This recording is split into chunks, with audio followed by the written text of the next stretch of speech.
dude. I know. It's a stupid name.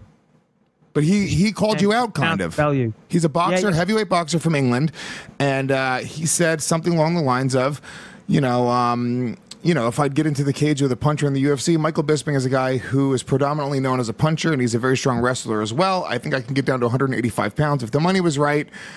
I'm a Michael Bisping fan, but if the money was right, the fan stuff goes out the window. So he said he'd be interested in coming to the UFC possibly and even fighting you. Is that something that you would entertain?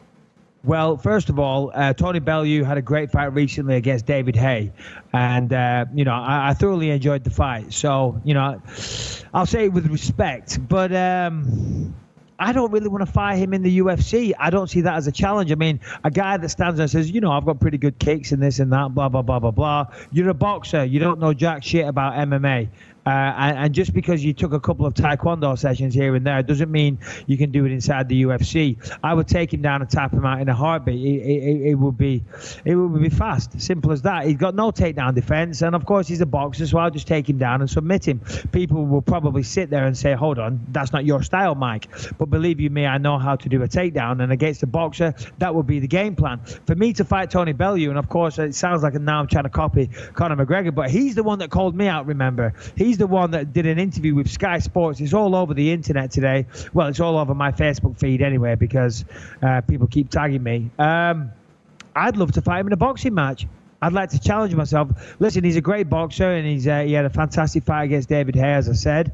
And, I think I could stand there and go toe-to-toe with that guy and beat him at his own game. Of course, in the UFC, if he wants to do that, we can do that as well. But, I guess I am jumping on the boxing MMA bandwagon. Yeah. But he was the guy that called me out, and I'm just saying, let me fight GSP, Madison Square Garden, November 4th. And then I'll take on Tony Bellew in a boxing fight if he wants to do that. Would you take off time from the UFC because you would literally be murdered by UFC fans? Like you would have to get a. Could you imagine if I beat GSP and then instead of fighting Robert Whittaker went and did a boxing match? Holy shit! Listen to me. I got to be honest with you. I would jump to the other side. I would say, you know what, Michael Bisping deserves to be stripped. I almost want to do it just to see the reaction of like Luke Rockhold and Yoel Romero. I almost want to do it. Almost. Would you? I mean, you're obviously not like serious about that. Would you entertain that after retirement though? Would that be something you would want to do? Once I've retired from the UFC, which as I say isn't a million miles away. I mean, who knows? There might always be one more fight. As I said, GSP, then Whittaker, and then who knows? Maybe one more, probably not. But yeah, I would. I'd entertain a big money boxing fight against someone like Tony Bellew. Obviously, it wouldn't be anywhere near the level of a McGregor and Mayweather payday, but it could still generate a lot of business. I mean, Bellew's a good name. It'd sell out Goodison Park, which is a football stadium in Liverpool. So maybe once I'm retired from the UFC, yeah. Listen to me. I'm telling you right now, fuck Bellew. No offense to him. I'm sure he's great. Fuck boxing. Once you retire, the move is to pull the Ronda Rousey and go to the WWE and be the new British. You will crush it. I'm telling you, because I'm right. You start doing steroids, put like 50 pounds of muscle on you. You come out with a fucking British flag draped over your shoulders. You spit on Cuban flags. You have like, are there any Cuban wrestlers, Shannon? Look it up. See if there's any Cuban pro wrestlers that you could have, Cuban pro wrestlers, Shannon, that you could have a beef with. That'd be incredible. You paint quite the picture, and it sounds very, very good. But I mean, listen, I'll never say never, but the problem is, those wrestlers, they work their asses off and they're on the road constantly all over the world. But listen, never say never. That's all I'll say to that, Lewis, and I appreciate you trying to line up some business. But I've got a lot of things going on, and if the avenues run dry and I'm not the next Jason Statham, then who knows? I might be the next British Bulldog. Yeah, the British.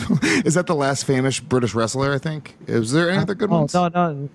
Who was the last famous WWE guy? That was British shit. British Bulldog, right? That was like 80s and 90s though. There was another guy after that came out that was like Lord Steven Regal. I remember was. I have no idea who that is. Go down, Shan. Let's see. She's pulling up the top 10. Mason Ryan, never heard of him. Go down.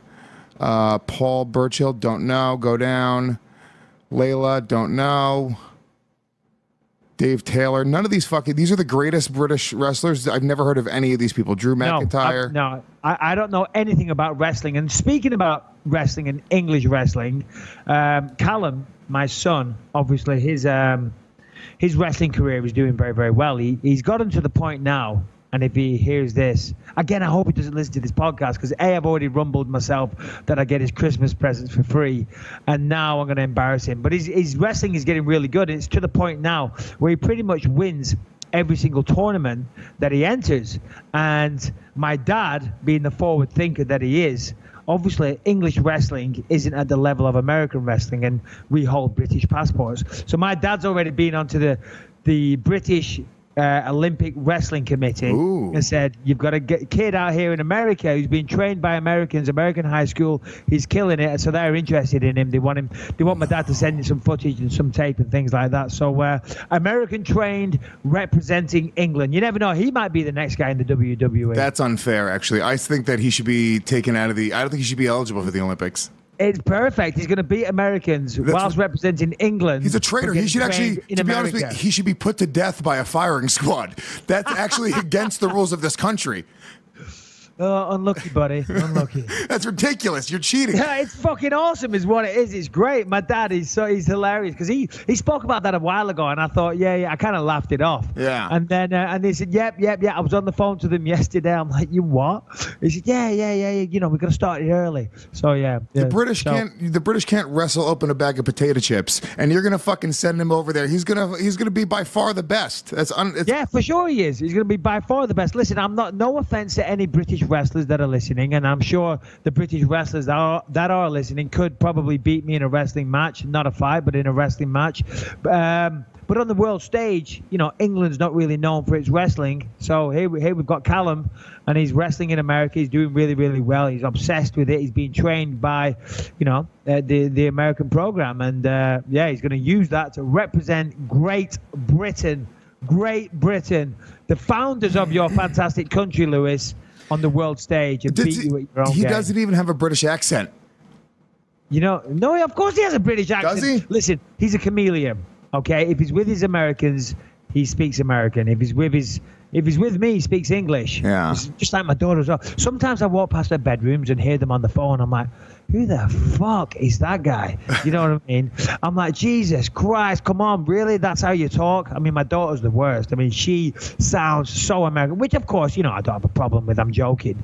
But then they come downstairs and they speak to me, and they're back in their English accent, you know. So it's kind of weird. But of course, my young guy Lucas, he's fully American. Of course, we've lived there for 6 years, and he's only 7, so that's all he knows. Yeah. Let me ask you a question. Could Callum if you were to wrestle Callum, could he out-wrestle you?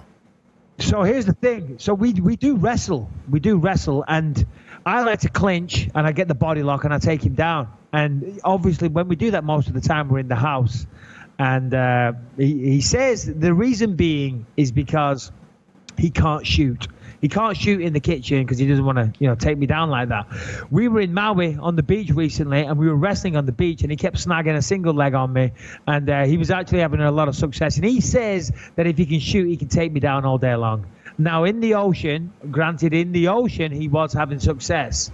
But we were in the ocean, which somewhat limits my sprawling ability. Yeah, that doesn't count in the ocean. I can fucking do backflip kicks in the ocean. Exactly. He took me down in the ocean. He thinks he's hot shit. I'm a fucking ninja in the ocean. The only way you'll go to the Olympics, Callum, is on the British team. So get a grip. Yeah. Shit. I'm only kidding.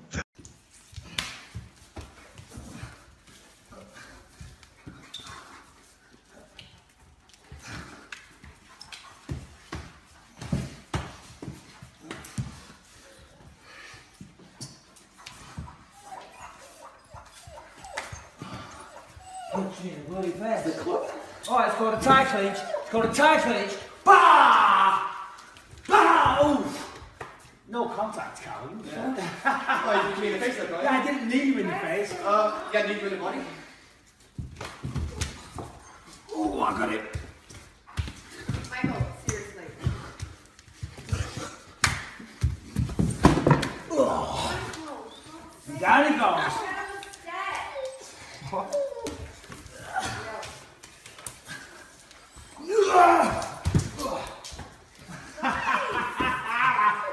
Stop, Dad.